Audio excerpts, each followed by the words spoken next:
Hello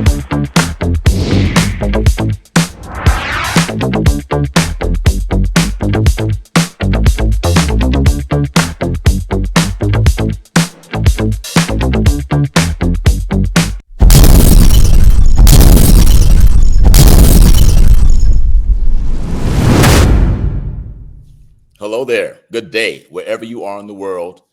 My name is Carl Gilliard. This is my second podcast. And it's taken me a while to get to this one because I had so many thoughts, so many racing ideas on how to follow up with the first one, which was the breakdown of the power of the purpose using the model of the great film by Cameron Crowe, Jerry Maguire, Tom Cruise, and Cuba Gooding Jr., Regina King, and Renee Zellweger, Kelly Preston, so many great actors. And as I mentioned in that last podcast, when I had seen this movie many times, and when I was going through the depth of my despair over my second divorce back in 2013, I'm watching the movie, and all of a sudden, all these new and different meanings hit me.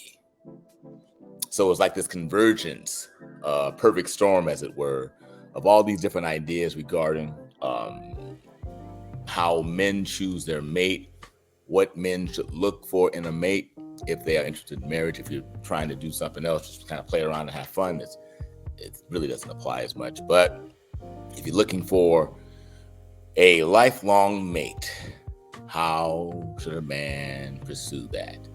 So there are lots of ways I can go about following up on this, but I just want to just kind of start by just summarizing. So as I said in the first podcast, men, it is incumbent upon us. It is important. It is essential to know what you're here to do. Your purpose, certainly usually is tied into your job, but it may not be. But I equate your purpose, the man's purpose, to his heart. How God has connected our heart uniquely to what we're called in the world to do. And once we know that, we don't really have to even tell that to ladies we come in contact with. We just have to just be behaving in that realm. It's good to tell them. I mean, in my case, I did with my wife, who I have now. She's my third wife, twice married brother thing. It's just I could call it thrice married brother, but I'm not doing it. I had before, whole nother story. But when I met her and I saw her behavior and response to my heart, response to my calling, as it were, I knew right away that I was on to something that was a little different. And that had a lot more to do with me and my positioning in the world, my maturity, what I'd grown from and into, than it did with the ladies who I was dating. And as a matter of fact, when I look back on it, there was a whole different level of compatibility with the ladies who I was meeting even at the time. Obviously LaTanya was the best fit for me, but there were others who were around who might have worked out as well. I don't know that. I didn't choose them and they didn't choose me, but I'm just saying that it started with me, not with the other person. And what I notice is that people tend to either blame the other person for how and why a relationship failed, or why it's not going so well, or whatever. Now, that's not to say that you don't choose a lemon and you marry somebody that you should not have married, or certainly enter into a dating relationship with somebody who you should not have been dating. That does happen, yes. But the older we get and more mature we become, we should be able to spot these things fairly early. And the key, though, is to not let it come out of our dysfunction, right? Sometimes we can push away something that's really good for us because it's not fitting, when the fit may be us. It may be God telling us we need to make an adjustment. But that's why you need to know who you are. You can't always blame the other person. I mean, you do attract not what you want, but who you are. My wife taught me that one. I have to give her credit. You don't attract what you want. And that's what's interesting, because a lot of people Let's, I'm not gonna bang on women. Let's just deal with brothers. I got male friends of mine who had this list of things they want in a woman, and they got the list. They gave one list item 1, item 2, item 3, item 4, item whatever. And when they get done with all those things, and they tell me this, I'll say to them, "It's okay." So, and if they have a woman they've met who meets these superficial, what they call them, superficial checklist items, I'll say, "Okay, so how does she respond to you when you reveal yourself to her, what you do for a living, what your goals in life are? How does she respond to it? Because that's more important than those checklist items." Yeah. I mean, I get that you need to be attracted and all those things. I get that. But at the end of the day, no matter how much you're attracted to that person, if they're not connected to your heart, and this is something that men need to do. Now, I'll talk a bit about the ladies' responsibility in a second. Okay. But we need to do that first. Okay. Come transparently. Be who you are. Show her everything you can show her, just in your behavior, in your countenance, and the way that you respond to situations. Let her see you, and then watch how she responds to you. Don't try to put a square peg into a round hole. I have this one story I used to tell, call it the furniture store analogy, right? So you walk into a furniture store and you see this couch, and the couch is absolutely beautiful. This is the couch of couches, all right? You love this couch. You just can see this couch potentially in your house because you love the look of this couch, right? It looks like from a distance, looks fantastic. So yet you go on, you sit on the couch. Oh, you sit on the couch. The couch is, it doesn't fit your butt quite right. Oh, It's no. not quite the couch you thought it was when you looked at it from across the room, but you're trying to wiggle around and make sure it fits your butt quite right. And they say, okay, I'm gonna buy this couch because I love the way this couch looks. So then you get the deliverers to bring that couch to your house, and you can't get it into your house. Oh, no. Can't get the couch you love into your house. So then you're fumbling around with the couch, you're moving it around sideways, up and down, and then finally you just push that couch into your house. Then you get into the house, into the space you want to put it in your living room, and it doesn't quite match the decor on the wall or the TV on the wall, or it just doesn't fit your house just right. But you force that sucker in your house anyway. So the couch is sitting in your house, beautiful couch, but it does not fit your house. Do you get what I'm saying, brothers? Don't be forcing no bad couch.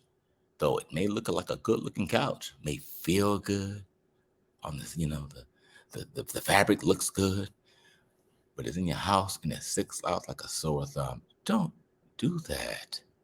Don't do that, because the rest of your life will be hell. Good looking couch doesn't fit in your house. This is what brothers need to think about. Understanding and knowing your purpose and what's in your heart, good and bad. It doesn't have to all be good. Just whatever it is, just knowing it and living and walking in it is your first order of leadership. And even strong type A women want men who can lead, even though they may not follow it, which is a whole nother subject for another day. Women love men who can lead, who are comfortable in their leadership position, right? Your first order of leadership is to discern and know whether they are a fit in your life. You may have great rapport, you may get along, you may like the way she kisses you and the way she feels when you hug her, all those things. Yeah, I get it. But if she does not fit into your life, you got to say, no, thank you, baby. Let's just be friends or whatever you want to be, but you cannot and should not marry her. Now, she might not like that, but leadership is not always about being popular. Sometimes you are all alone in your leadership positions, but over time, if you lead in an area of certainty and strength and power, you will be proven to be correct 100% of the time. So presenting yourself honestly, transparently, is your first order of leadership. So that is what we should be doing, brothers. That is what we should be doing. And um, it's so important. Let me get to this other thing about why the impact on the ladies. So who I believe they want to respect the man that they've said yes to. They want to respect him. Okay, so if you go into the situation where she is not in tune with your purpose and you guys are not walking the same line together, there will come a bump in the road. Trust me. Marriage is not going to be all roses and peaches and cream, or cookies and cream. I love cookies and cream ice cream. I love cookies and cream ice cream. But I digress. You will come up on really bad stuff will happen, and you'll have to recover. If you don't have the foundation there to fall back on, it's going to be trouble in paradise, and very quickly. I've got stories. I'm speaking from experience here, from total experience of, being married to people who didn't get me. Is it her fault or my fault? Brothers, it's my fault because I chose that. I remember, I'll tell you a quick story about one of my marriages. You won't know which because it's been two, so you had to figure it out.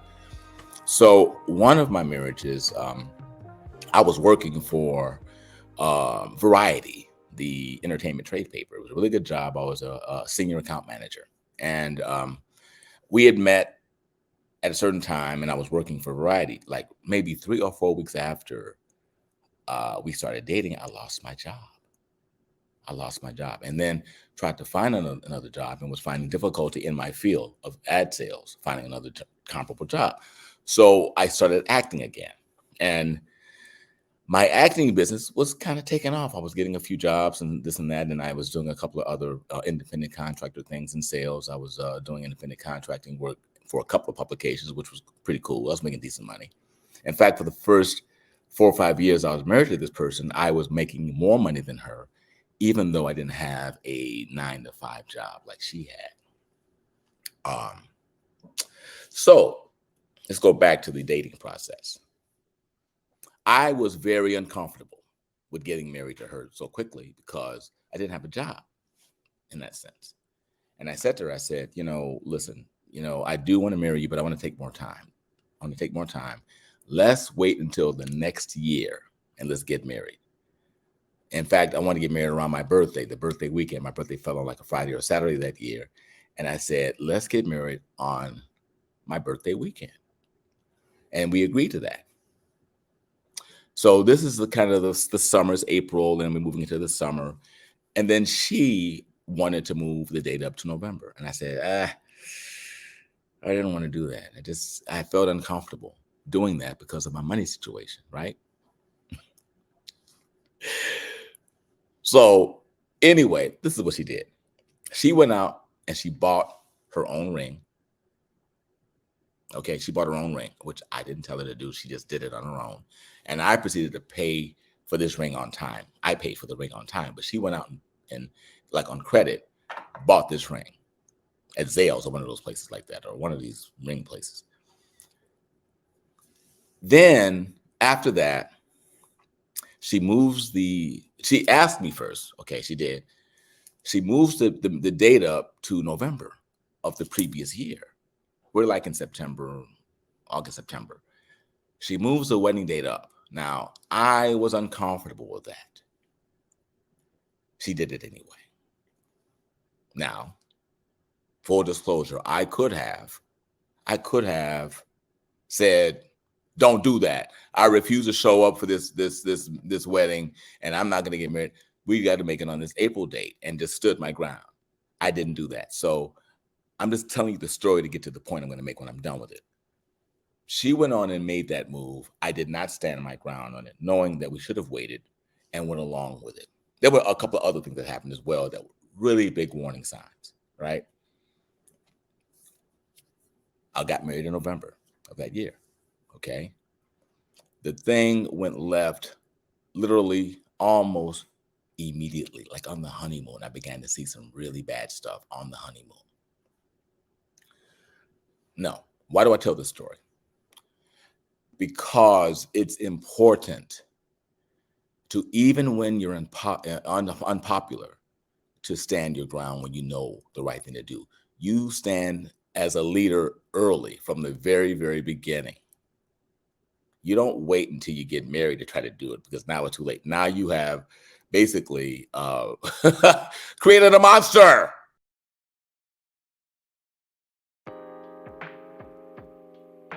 By the time you see this exchange between Iyanla Vanzant and Eboni K. Williams might be old news.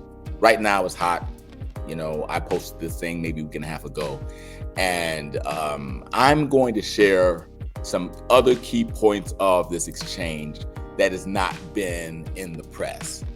She got a lot of flack for talking about bus drivers, and if the man owned the bus, then only then would they be an appropriate match for her. Now, first of all, a lot of people took offense to the fact that she said that, and even accused her of attacking brothers who were more or less blue-collar type workers. I didn't see it that way at all. I think that's an unfair attack on Eboni K. Williams. First of all, Eboni K. Williams is a grown-ass adult, beautiful woman. She has the right to choose whatever Eboni wants for her life. Okay? And I'm not a bus driver, but I'm an actor. I'm in a field that is not a certain business. It's up and down. So I would be in that category because I don't have a steady flow of income, and she might feel that I might want her money, which is a whole nother story that I think that a lot of women make a mistake on. So I'm gonna share 3 parts of this exchange and then comment on them and see what your thoughts are. Okay, so here's the first one. Let's go. We've got Eboni K. Williams. And we know that Black women are earning college degrees faster than anybody else. Many of us are doing like we're doing, Iyanla. We're getting those terminal degrees, those JDs, MD, PhDs. We also are the fastest growing group of entrepreneurs, along with Latina women in America. Pew Research said that women are now out-earning men. Yes. In 22 of the largest cities in America, including where I live, New York, D.C., L.A., you name it.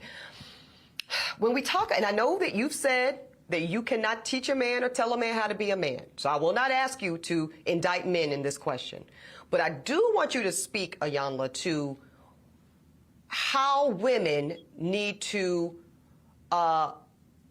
position ourselves so that we can be in our divinity, so we can have our crowns right, how we can create and not build, when some of us, quite frankly, feel that the men that are available to us, and I'm talking about across the color spectrum, across the age spectrum, trust me, I've done them all, they are not positioned to protect nor provide because of some of the statistics we just talked about. They're not earning the incomes. They're not having the resources, and some of them are not even showing up in the leadership.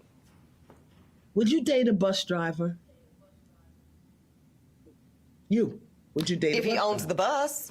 If he owns it, if he owns the bus. See, that's a problem. That's a problem. That's a problem. Okay. Because the standards and requisites, and I'm not talking about him laying on his sofa playing video games all day. I'm not talking about that. But the standards and the criteria that we use to measure men is off for who we are as women and who they are in this society. I would date a bus driver if he loved driving the bus, if he was a man of integrity, if he was good to his mama, if he treated me well, I would date a bus driver. But we think that it's another human being's responsibility to give us what we need instead of us building together. I can build with a bus driver. I'd have my little stash over on the side in my prenup, but I could build with a bus driver. So I think some of the criteria that we look for in the reality of today keeps us unhappy, keeps us angry, keeps us imbalance. And then when the men show up, we want to beat them up because they're not living up to our standards and criteria. And it's not working, beloved. It's just not working. So it's not that it's bad or wrong. It's obsolete.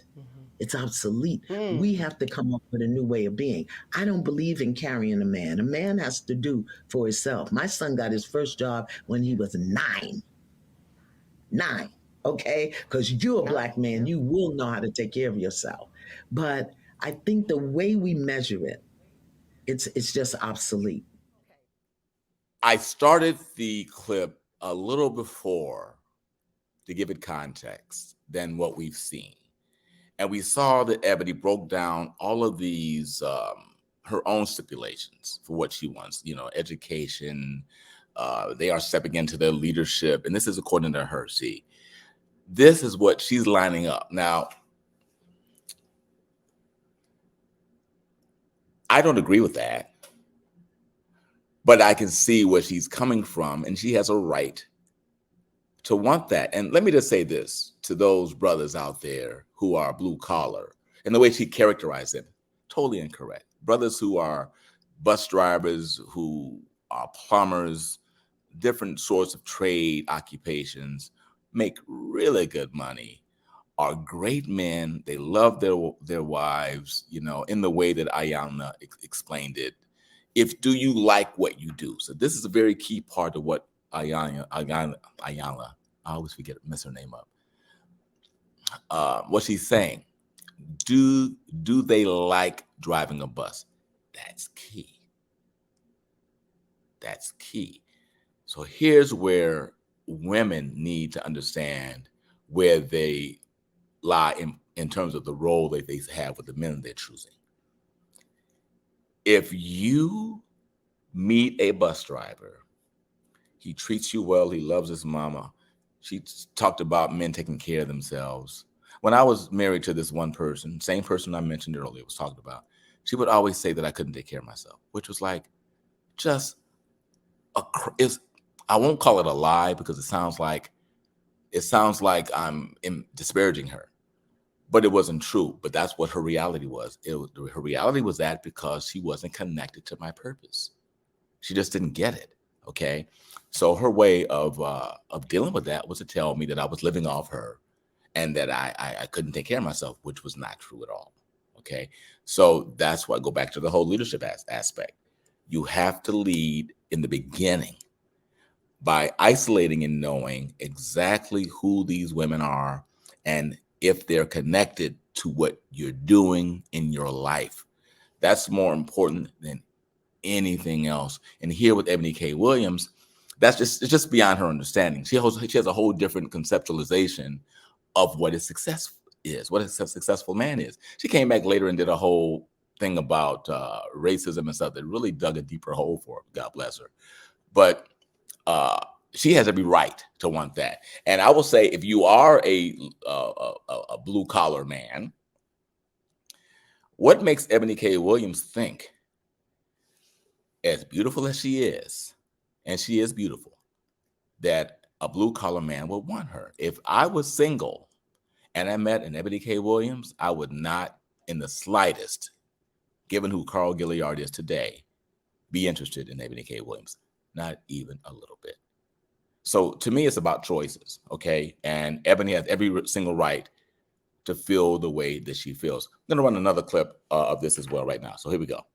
Okay. Let's spend a little more time, just so we're really clear in this conversation, Dr. Vanzant, difference between masculine energy and feminine energy, because I know that is not necessarily gender assigned, right? This is bigger than that. This is bigger than genitalia, right? Right. Absolutely. When we talk about man is mind, woman is heart. And so many of us have guarded, broken, closeted hearts that we do everything from here. And here, as a woman that's been educated, that, like you said, has a degree, here will run out. Here will lie to you. This will never lie to you. But we've been taught not to trust this. We've been taught not to trust our knowing, our intuition. But a man can have a good idea and be brilliant, So we want to have good ideas. But for us, our power is in knowing, and it's in getting that that intuition and moving on it. That our power is in what we feel, not necessarily emotion, but what we feel in our body. But so many of us are out of touch with our body. We'll give our body to somebody else before we really get in touch with it ourselves, because we're so busy doing till we don't know how to be. When I talk about feminine energy, again, I'm talking about the grace, the compassion, the humanity. I'm talking about mercy. I'm talking about silence, stillness. I'm talking about flow and movement. I'm talking about speaking from a place of intuitive knowing, love. I'm not, and that's not the masculine way. The masculine way is justice, structure, power, is control. That's masculine. Feminine is dominion, not control. But most of us, many of us, I'm in recovery, are control freaks. So it's a whole nother way, a whole nother vibe. She raises her hand. There's a whole nother vibe that we can tap into, that we have to tap into, because the world is dying. This society, this system is coming down. And if we don't step into our power as women, we're going down with it. With the fall of materialism and the collapse of the systems and the structures, we gotta. How many women do you know with degrees could live outside and survive for 3 days on the earth? How many do you know? I know I can. I know what to eat. I know where to find water. I'm not saying we got to go back to the rustic times of the wild, wild west, but I'm saying being in contact and in touch with the earth in a way that empowers us. Yeah. Take the pants off. Take the pants off. Let your hoo-ha get some air. Here's the point I want to make. Oftentimes, when I talk to my female friends, I've got lots of female friends who, are single. They're trying to get hooked up and all that. And they, in my view, though I love them, are not operating in their feminine energy. They're not operating in their fullness of that. Or do they use their intuition a lot? Okay. And that is something that I see greatly in Eboni K. Williams. Now, to her defense, now this is why I want to show some of these other clips. Did you see her raise her hand when she talked about she's a control freak? That's her recognition of what her problem actually really is, above everything else. Now, this is her life, her journey. It is not for me to come in and tell her what to do, how to live it, who to choose, none of those things. But to see her raise her hand like that told me that she was hearing what this lady was saying to her, and there may be hope for her in this area. And I think that if she wants to get married one day, that she's going to have to modify some of these things in her life, because she will hit brick wall after brick wall after brick wall, in my view. I don't wish that on her, but I've lived long enough to know that this is what can happen. I remember some years ago, another wife, who, in fact, both of my ex-wives are very accomplished in academia. One of them has a law degree and the other has a master's in social work. So one of those wives, I was talking to her, well, it was the first wife. I don't mind sharing this with you. That was a long, long time ago. Talking to her on the phone, having a conversation, and she's going on and on about, oh my goodness, I'm dating these people, and and it's not working out, and they're not feeling me. She said that they were intimidated by her. She said they were intimidated by her. Now, this lady is beautiful. She's got a law degree. She makes her own money, all those different things. So when she got done with all of this complaining about men being intimidated by her, I said to her, well,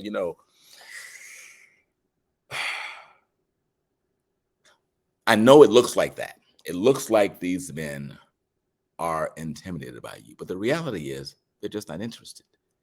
We don't like women who operate like that. Real men. Okay, so, and in fact, my wife told me I needed to make that differentiation, so I'm going to make it right now. Real men are not impressed by your degrees. We don't want your money, what kind of house you have, what kind of car you drive. As a matter of fact, those are the things that y'all are into. Real men don't care how much money you make or where you work. Now, we are happy for you. Like, if we like you and you're doing really well in your life, we're happy for you. We are thrilled that you're doing well, like we would for any other human being we care about. Okay, but it is not a driving factor in our choices. And I think that a lot of women make the mistake of thinking that because they have all these things going for them, that we should find it important. So this is like a real huge disconnect, in my view, of the modern dating phenomena, if it doesn't work. So I'm going to show you one more clip from this from the Griot, Eboni K. Williams and Iyanla Vanzant. Go. For feminism, for me, is a political or a social construct, and a woman empowerment as a woman is an internal experience that becomes an external expression. I can be solid in myself as a woman. I may not want to play football or carry a gun on my hip. I may not. But the distinction is, I'm not looking to anything outside of myself for my power. Not. And I know that everything is coming to me to stretch, strengthen, grow me into my authentic and original being. And inside, I'm not guarded. I'm not harsh. I'm not brutal. I'm not violent. I'm not violent in my speaking. Women speaking today is so violent toward themselves and toward one another. So I'm not talking about a political construct, the women's movement. Right. I'm talking about the move of women for themselves, within themselves, so that they can be themselves in a completely different way. Hear you.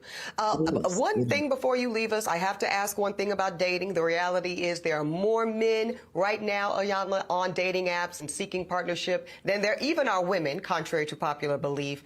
And a lot of men say that they're struggling, probably because of what you named earlier, probably because the expectations of many of the women are out of sync with what society is offering at this point in time, blah, blah, blah, blah, blah, blah, blah. How do women adjust our energy so that we are more successful when it comes to dating?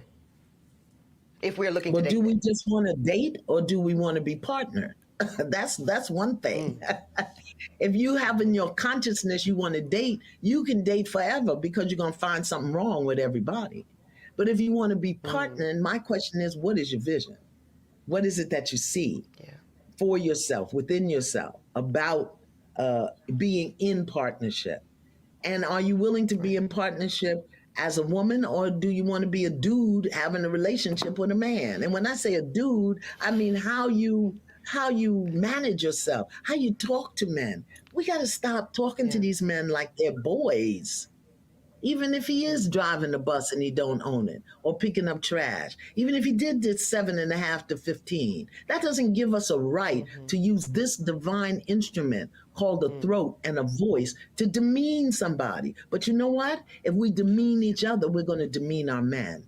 And we have to remember as women that while we, you put a woman, she's got to feed the babies. So she's going to do what has to be done.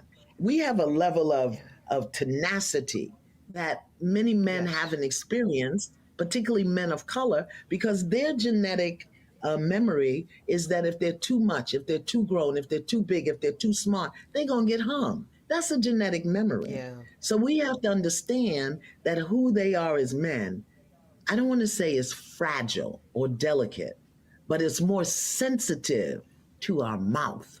And our mouths are our mouths are out of order. I'm sorry, with each other, but definitely with men. And I'm raising my hand. The only reason I can speak this is because I've lived it. And I knew how my life changed when I shifted from external masculine aggression to an internal knowing, where I get my guidance and my direction. It's just different. And most women think it won't work in the world. But look at me. And there are hundreds of me. I'm not alone. Yeah. Indeed. Iyanla Vanzant, just eye-opening. When I hear you talk and I hear the themes and even the tone, it's very Maya Angelou to me. It's very, That's it is very, which is I intended to be the high compliment that I believe you received it. And none of us are beyond growing and learning. So I deeply appreciate the exchange and the wisdom.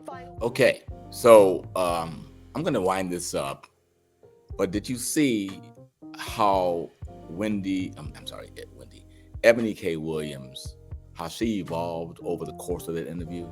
And this is not what they're showing you out there. Now, again, I don't agree with what she did or what she said, but I like telling the whole story. And I also felt that this exchange between the two of them served my subject for today, which is the power of the purpose, part 2, our first order of leadership.